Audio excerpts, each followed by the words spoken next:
Hi, and welcome to my newest account where I'm going to be working on processing difficult emotions, my own healing journey, which is as much for myself as it is for anybody who finds meaning in the things that I talk about. So let's get started. I am currently trying out a practice to help me overcome PTSD. Um, I've been suffering from recurrent thoughts and memories that I've processed. I think like I just had an epiphany just today, really, maybe yesterday. It was kind of coming on, and I came to the realization that I have done everything that I needed to do with any of the reoccurring themes and thoughts that appear in my life. And rather than focus on those things and try to solve them like there's some sort of missing piece, and if I just found some new nugget of information, I could learn all there was to not only avoid ever experiencing whatever it was again, or learn and grow from it. It just got to a point where enough's enough, and being comfortable with accepting that you have done the work. You have looked within yourself and around yourself and analyzed all of the things you said, all of the things you did, all of the things you didn't say, all of the things that you didn't do, all the things you thought or didn't think. And you've analyzed all of the people involved and even outsiders with whom you've shared that information. You've discussed it thoroughly. There's nothing left to say or do. But because we live in a society where it's just problem solve, problem solve, problem solve, it can be hard to know when enough is enough. It can be hard to know when you really have done the work, and anything beyond that is, what is that expression? Beating a dead horse. Ugh, I hate expressions. I'm so bad at them, and I think that some of them are strange, like that one.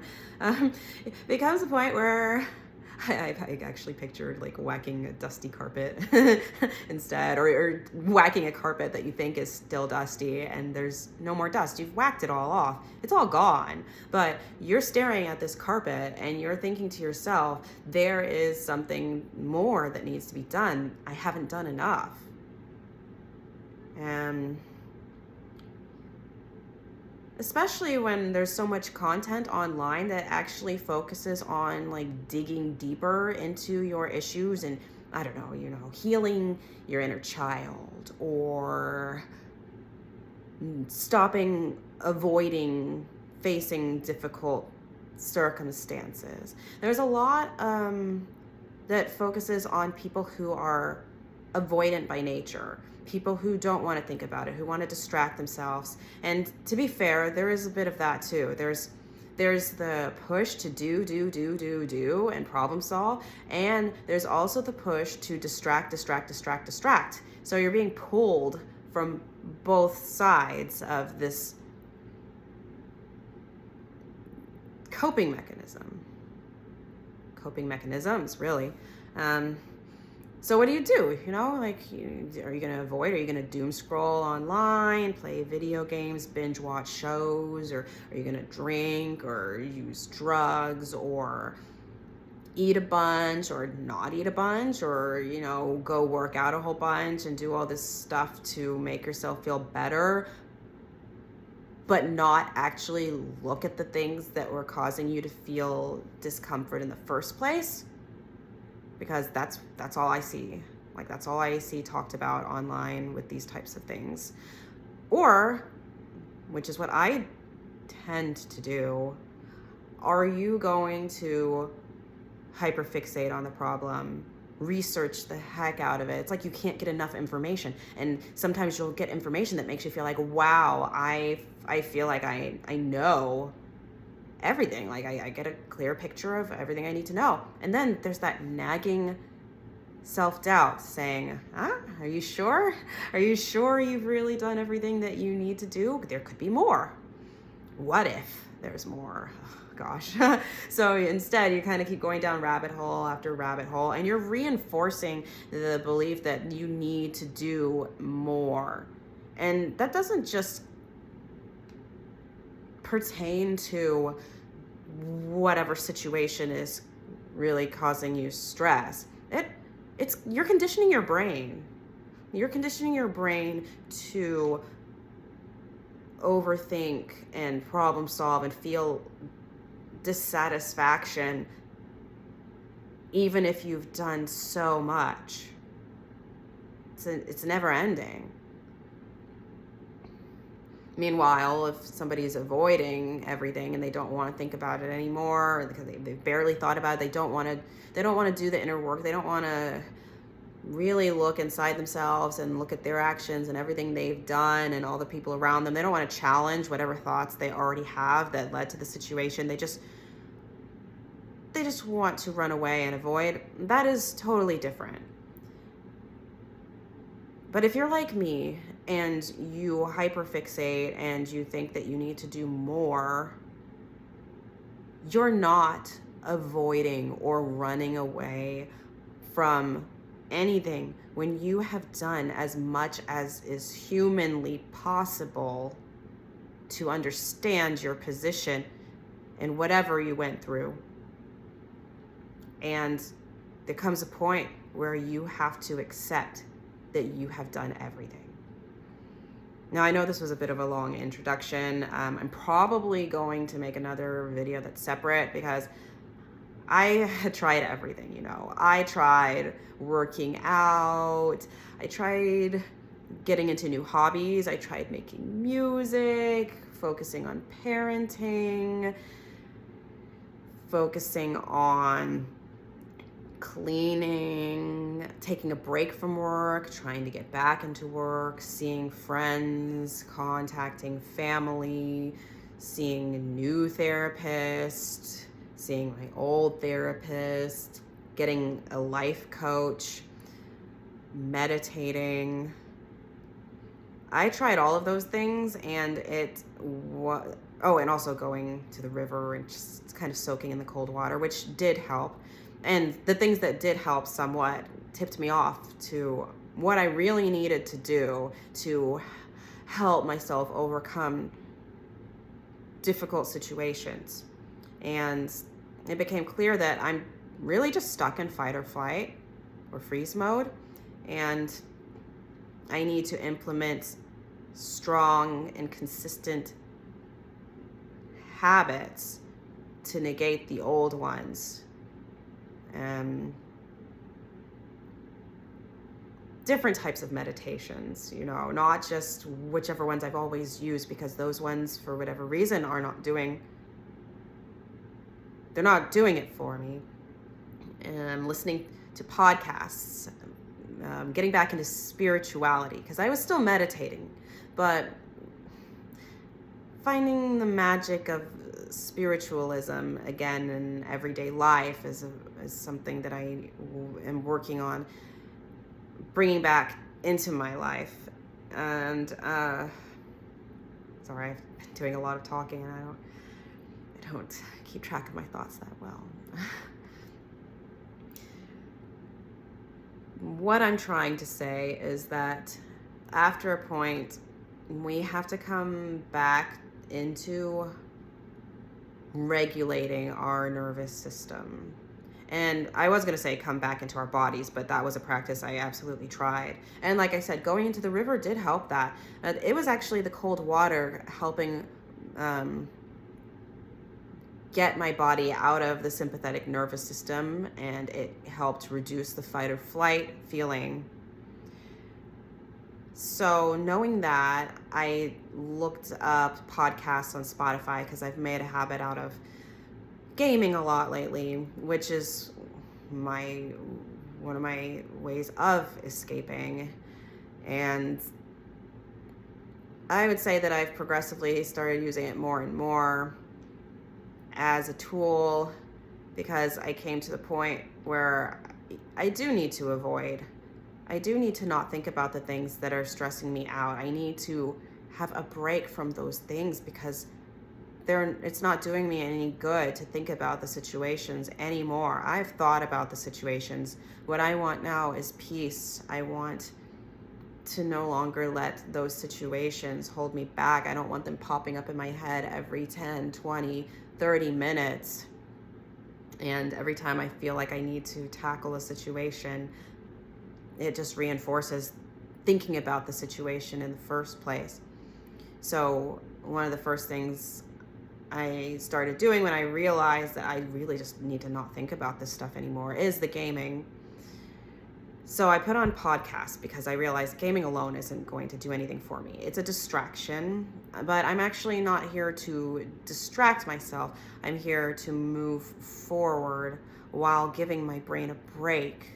So if you're like me and you hyperfixate on things and overthink, and you're a doer, you just have to do something. You can't just sit back and watch things fall to pieces. You can't just sit back and not analyze it and think of anything you can do to either prevent something from falling to pieces or understand that this thing fell to pieces and why it fell to pieces.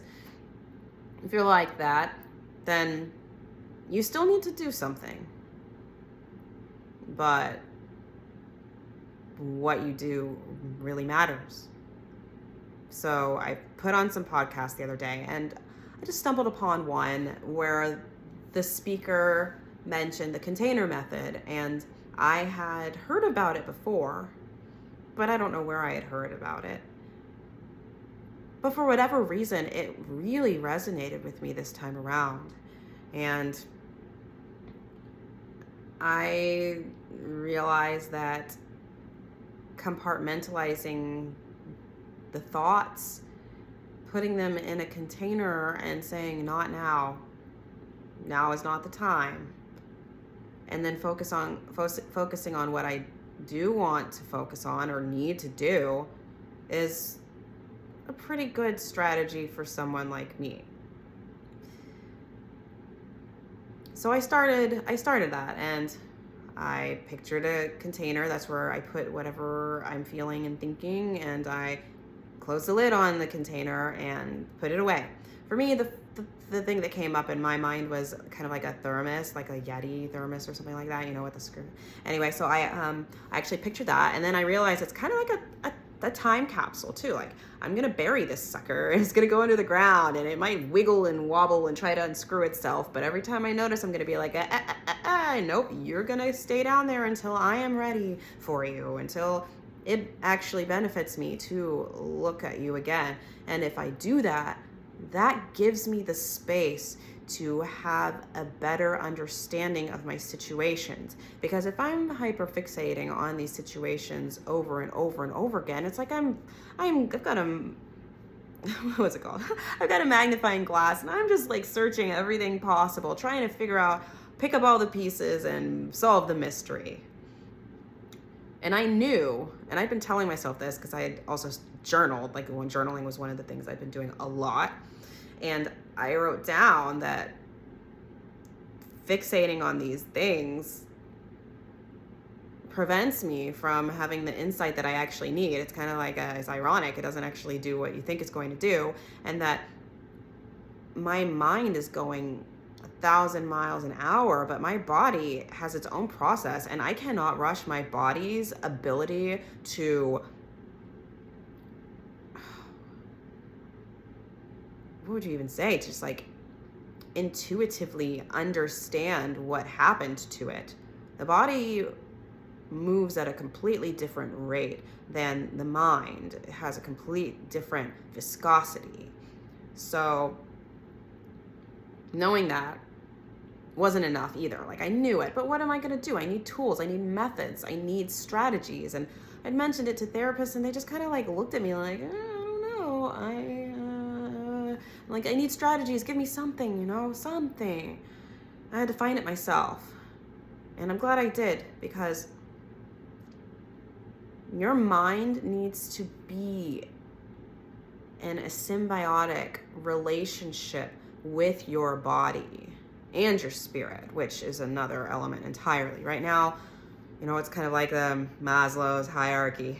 You got to get that body to be aware and present, and then you got to like synchronize it with the mind and the emotions, and then spirit is up there and just kind of flows together. But you can't try to merge spirit with body and skip mind too, because the mind is just, the mind just does things, and you can't step over that.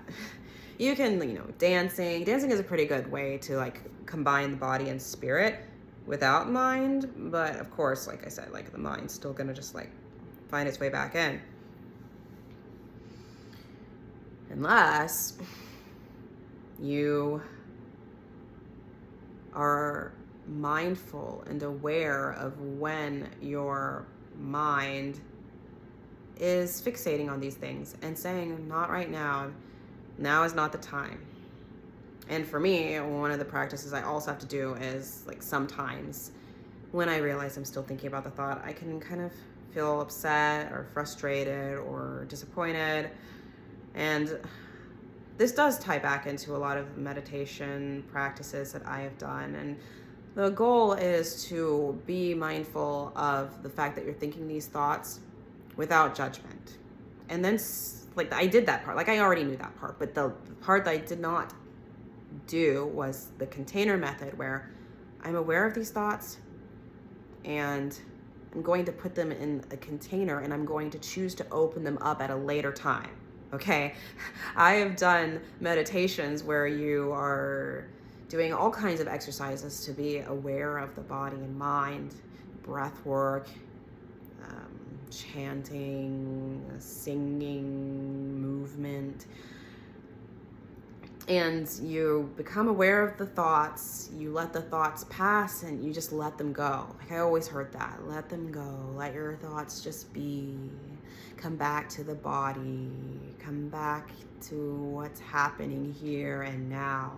And that is a great skill. I just wish that they had expanded on that further with the container method. So you're meditating, you're doing whatever practices work best for you, and then you are aware of your mind. Your thoughts are slowing down a bit, but you're still having thoughts one by one, and you realize a thought came up and you have non-judgment towards that thought, and you simply let it go and come back to the body. You let it go without setting time for those thoughts to come back when you want them to. And that is the key here for someone like me. So when I do these meditation practices and I think about the trauma, I have a flashback, I continue with the meditation, and I've got my thermos, my time capsule. I call it a time capsule because that implies that it's going to be opened at a later time, which I think is a pretty good visual, good analogy. Sorry, I feel really pleased with myself for that one. Anyway, so yeah, I'm sitting there, I think of the traumatic event, I feel my heart rate spike, I feel the panic, because I can't like control that. This is PTSD. I can't just, oh my gosh, my cat, you guys, she looks so freaking cute. Hold on. Gosh, isn't that adorable? Oh my gosh, she's like falling. Oh. Okay, sorry, I got distracted.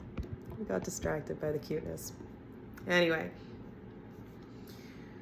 the fight or flight mode gets triggered, and that isn't judgment, but knowing that it's there, it almost feels like a judgment in a way, because you're panicked. Panicked is kind of like, you can't just let it go, right?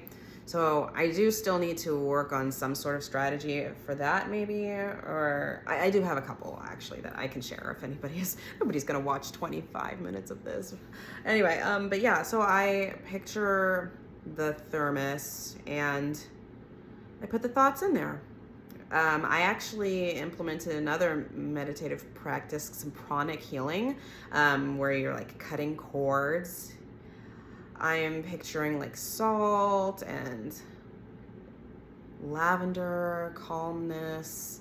And I take I physically take the thermos, I unscrew it, I put the cap away, and then I grab the thoughts. I grab the sympathetic nervous system symptoms. Oh my gosh. I grab all the things I'm feeling and I take them and I put them in the thermos, and then I close it up, and then I bury it and I stomp on it even. Like, not right now. Not right now. You know, I got to be a little firm with it because it's so recurring. But I'll get back to a point of being gentle again, I suppose. All this to say, though, I have to repeat this a lot. And then after I've successfully been able to administer the container method, I'm going to find designated times where it is okay to open that container and reflect on things. And when I do, you guys, and when you do, there will be enough space, so much space will be between all the obsessive thoughts. And when you put all those thoughts in the thermos or container, there will be so much space that when you open it in a very intentional way, you're going to see things you didn't see before.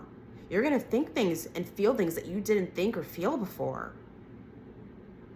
And I just think that is so profound and amazing, because it's kind of like watching grass grow. If you're obsessively staring the grass down, you're not going to see any changes. But if you look at the grass, walk away, it rains a week, and you come back and look at the grass, you're going to notice some changes.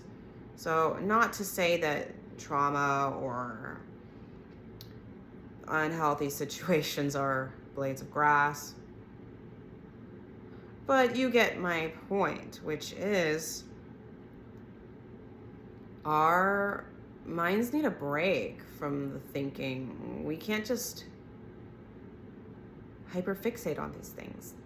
And, you know, it's also very interesting because while I can really obsess over situations, I am still avoidant of people and places. So I kind of go within and I hyperfixate. I'm not avoiding all of that. And I'm not fully avoiding people, but the minute I think something's going to be uncomfortable or I'm going to be stressed out or overwhelmed, I flee. Like I need space. I can't handle it because I am so stuck in fight or flight mode that I really can't handle it. And then I see myself acting in ways that I wouldn't normally act, which could be like a little more irritable or more prone to just breaking out crying, or you know, just like feeling like I'm going to cry and trying really hard not to. Things like that. So I'm going to keep doing this practice, and I think that this is exactly what I needed to do to heal. Oh, I forgot one thing. So if I'm doing listening to a podcast and kind of doing like a guided meditation while I'm gaming, I play Stardew Valley, by the way. Super relaxing, very addictive. Anyway, if I'm meditating and I feel myself being basically assaulted with a thought, a memory, just like it grips me and I'm there again and I can't move past it, and I feel all the pain and fear and everything I went through, and I'm meditating. I hadn't practiced the container method just yet. I was looking up several different methods. So I was trying another one too, which is regulating, what is it, the vagus nerve, which is what kind of puts you in fight or flight or freeze mode, or fawn. Fight, flight, freeze, fawn. Well, basically, you need to implement some strategies to process and handle the adrenaline and the panic and all of that. You need to have healthy strategies for that as you're practicing the container method. Because if you practice the container method, but you're still not taking steps to soothe your automat, oh my gosh, is it autonomous? Oh my gosh, I can never say it. Oh my gosh, your nervous system. I want to say automatic, but I think that's not right. Anyway, we just called it ANS in school. Anyway, if you're not doing what you need to do to regulate that, you're still going to suffer from the panic. Even if you're not thinking the thoughts, even if you've distracted yourself from the thoughts, you have not done the work to like get your nervous system back to where it needs to be.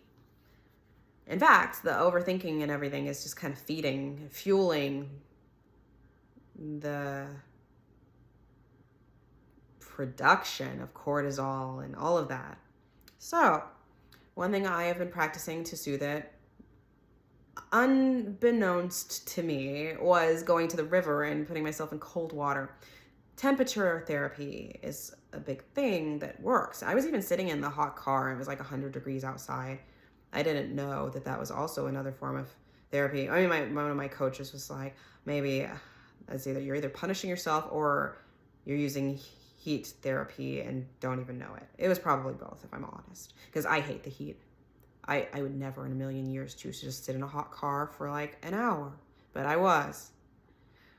Either way, going to the river, putting yourself in cold water, it was soothing my eyes from all the crying, but it was also calming my body down significantly. Even just thinking about being in the cold water just makes me want to just take a deep breath, and I relax my shoulders and I smile. It's one of the things that really helps regulate my body.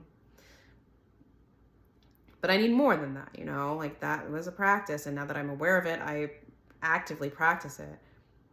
But another way to get out of the fight or flight mode is to hum, which would explain why I played music and was singing so much, but it's more like a really deep, low humming. And it made me actually want to go back to, this is a side, I'm getting sidetracked, but I kind of wanted to go back to university and get a PhD studying the effects of humming on the brain and whether men have an easier time regulating their nervous system because their vocal cords, their voices are a lot lower. Not necessarily all men. And I want to study women with deeper voices. Are they more likely to be calmer than somebody with a higher pitched voice because their voice doesn't vibrate as deeply? Or people that kind of talk with what do they call it? The Valley Girl, like where they're closing off their vocal cords and they're just kind of speaking from their throat, which is something I do. If you open up your vocal cords, your throat, and you're relaxed and you're talking in a very soothing voice that is really humming and buzzing, that also is relaxing. So I kind of want to do a PhD on different people's voices. Maybe I shouldn't have said men, lower voices might have a more likely chance of regulating their nervous system, because I will say that I don't necessarily think that men have an easier time with that. I'm a big egalitarian. I just was considering the impact, or potential impact rather, of having a deeper voice and how we can get out of fight or flight mode. So I thought that was very interesting. I would love to study that, but it would be kind of difficult because there'd be so many confounding variables. Kind of if somebody went through more trauma, then they're also more likely to go into fight or flight mode. You'd have to have a way of quantifying that, hey, these people all had a similar level of trauma growing up and as adults, and here are their different voices. These people talk with a very closed voice, high-pitched. This person has a very deep, open voice. just that type of stuff. Because now that I've thought about it, it does make me want to talk in a more like humming voice. But to get back to the point, sorry, I got sidetracked. The humming. So kind of being like, oh.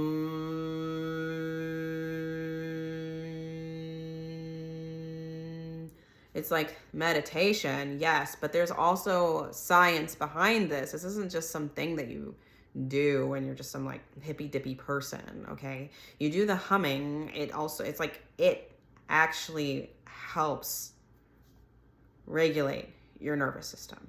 So when I get really anxious, if I'm practicing meditation or if I'm just going about my day and I realize, hey, I'm thinking about these thoughts again, I'm going down another rabbit hole. I've already went down so many rabbit holes. Please, I don't want to do any more, brain. Not right now. If you know you're doing that and you feel the panic of, oh crud, I'm thinking about it again, and all these thoughts, here we go again. Being aware of it, not judging it, being just in a place of, I'm doing this again. This is not a good time. And then practicing whatever you can. Splash your face with cold water. Go, oh, do what you can do. Go on a run, just pretend a bear's chasing you and you got a real reason to feel this adrenaline rush. And then you pretend the bears, you're safe now, That's another thing you can do. It's a more extreme way, but, and then you practice the container method. You have become aware of your body and mind. You're taking active steps to soothe your body and back into parasympathetic nervous mode.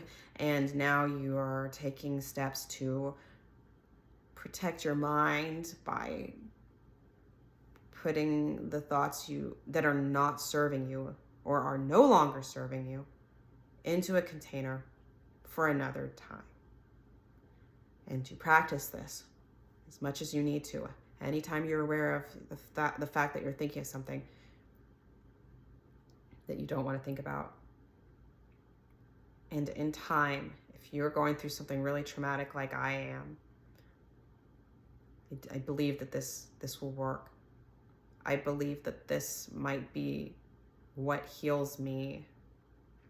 I mean, I am what heals me because I'm the one who looked it up.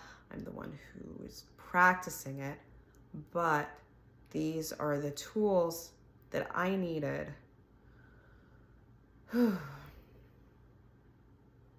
to truly let go and accept what happened to me. Because I think that PTSD is a symptom of not accepting what happened to you, not knowing what to do with what happened to you. And when you know what to do with what happened to you,